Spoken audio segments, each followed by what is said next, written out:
మామ యుఎస్ లో bachelor room ఎలా ఉంటుందో చూసేద్దామా. అది కూడా ముఖ్యంగా మా ఫ్రెండ్ ఇవన్నీ ఇక్కడ ఉన్నాయన్నీ యాస్ట్రేస్ కాదనమాట. వీటి నిండి ఉన్నాయి బడ్స్ కాదు, ఇవి అసలు సిగరెట్లే కాదు ఇవి, కాకపోతే ఇక్కడ బడి ఉన్నాయి.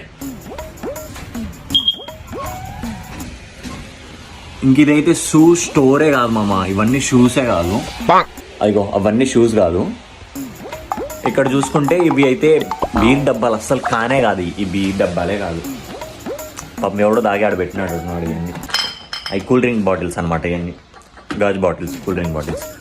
ఇంక ఇది వచ్చేసి హాలు. దీన్ని స్టోర్ రూమ్ కింద అస్సలు ఎక్కొద్దు మీరు. ఏంది ఇది స్టోర్ రూమే కాదు. ఇవైతే నూనె డబ్బాలు అనమాట, ఇవన్నీ నూనె డబ్బాలే. పాపం ఇట్లలో వీళ్ళైతే నూనె స్టోర్ చేసుకొని వాళ్ళ కూరలు అయితే వండుకుంటారు అనమాట. ఇవన్నీ నూనె డబ్బాలే. బాగున్నాయి కదా, రకరకాల నూనె డబ్బాలు ఇవన్నీ. ఇది వచ్చేసి మా ఫ్రెండ్ గారి రూమ్ అనమాట. ఇదంతా మా ఫ్రెండ్ గారి రూము. చూడండి చాలా నీట్గా ఉంటుంది.